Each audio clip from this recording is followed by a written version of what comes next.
Hey guys, what's going on? Smilek8125 here. It is June 24th, 2010, and I'm bringing you some more coverage of the iPhone 4 that was just released today. And here I'm doing a head-to-head video with the iPhone 4 against the iPhone 3GS. It's kind of outgoing model cousin, which is still available for $99 at the Apple App Store. So they are both current models, but this one is obviously the more current, most recently updated version. We're going to cover a variety of tests such as speed and overall looks of the device, so let's get right onto it, and also hardware. You can see that Apple has, Steve Jobs and Apple is claiming that this iPhone 4 is the thinnest smartphone on the market, and it really lives up to that claim. There has never been a thinner smartphone, and the phone we used to think was very slim and very capable even with its size is now just looks downright fat compared to the iPhone 4. It's about 0.10 inches thicker, and you can see the top view there. It has that kind of curved back while the iPhone 4's is straight, and you can kind of see sandwiched like that. So let's go over some hardware. First of all, this one has a VGA front-facing camera on the front. This one it does not, but it still has all the other things on the front, including the 3.5-inch display. Obviously, this one has the Retina display. They're both multi-touch 3.5 inches, but this one has 4 times the pixels and a 800:1 contrast ratio. Moving on to the sides here, we got nothing on this side on the 3GS. On here we have the mini micro SIM card slot, and we have the break in the antenna band for the antenna, which is actually built around the side on the iPhone 4. Up top we got your non-recessed 3.5mm headset jack and your power on and off. I just got a text there, so you got your power on and off, or your lock key rather. On here we have a volume rocker and a silent, non-silent button. On here we have that same button, and here we have 2 different toggles rather than a rocker.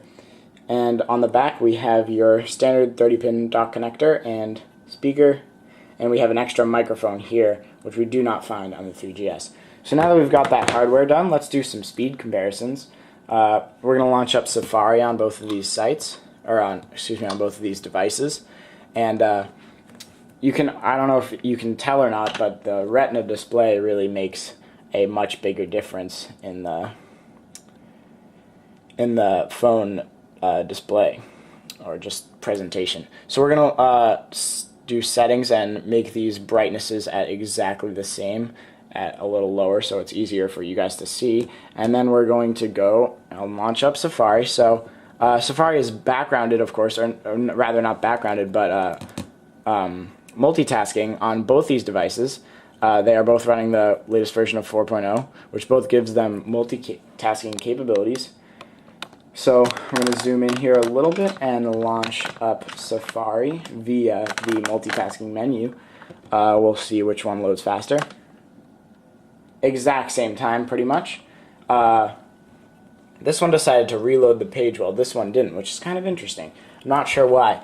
Here we're going to go for New York Times, or we'll go for a site that has not been loaded on either. So we're going to go for the bostonglobe.com. I'm not sure that's the site, so I'm actually going to search it on Google. And there it is. And there it is. So we're going, and you can see that the display looks much brighter here, even though the brightness is set to both. So we're going to click these at the same time. And this is both on Wi-Fi, and it was almost an exact tie, if not an exact tie. It was just fraction of a second off. I'd say there's no competition there. It was I'd call that a tie. So now we're going to hit this link at the same time. Of course, remember, this is 3GS, this is iPhone 4, and here we go, and we're off. This is on Wi-Fi, so we're testing which one is on Wi-Fi better. And it looks like they're almost just about done.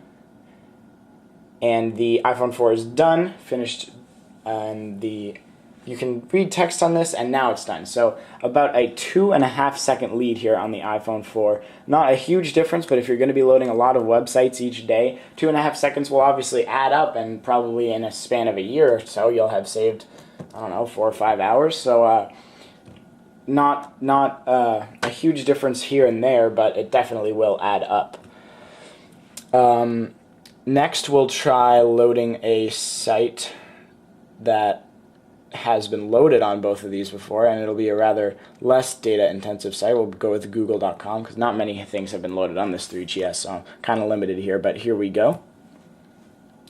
And you can see that the iPhone 4 just barely beat out the 3GS. Of course, remember this one is the 3GS. I'll zoom out a little so you can kind of tell. So that's that. Speed comparisons, website-wise, the iPhone 4 definitely has an edge, not by much, but it's definitely noticeable. Here we're going to just quickly launch an app. We'll go with an official one, and we will go with one that isn't backgrounded on each, so I'll make sure that I'll make sure that Maps is not backgrounded on either of these, so Maps has never been loaded onto this phone, and we're going to unbackground it from this one if it is, and I don't think I launched Maps on my phone actually yet. And there we go, no Maps on either, so they're not being backgrounded. And here we are going to at the same time. And as you can see, the address actually pulled up much quicker on the 3GS rather than the iPhone 4 rather than the 3GS. Maps had been loaded on the iPhone 4, unfortunately, before this video, so it wasn't a completely fair test, but they were both unbackgrounded, so they both didn't have much cache or anything to remember.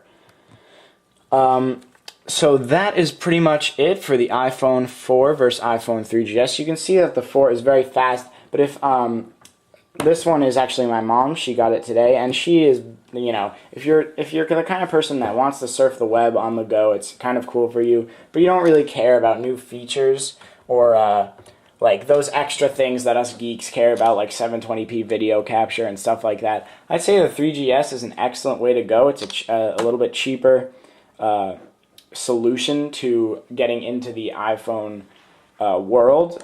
However, if you are someone who loves to have every new feature, and someone who, I don't know, just loves to be on top of the game technology-wise, I'd definitely go with the iPhone 4. $100 is not that much more to spend for what you're getting.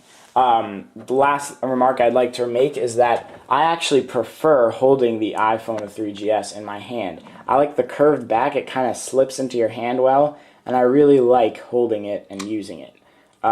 That is not the case with the iPhone 4. It is not bad by any means, but it just doesn't feel the same way as that curved back in your hand. That's a personal preference, though. You might have a different one, so you got to go check these out in the store. So that's my iPhone 3GS versus iPhone 4 fight. If you guys want to have more exclusive content, be sure to follow me on Twitter, twitter.com/AlecGrader, and I'll catch you guys in the next video. See ya.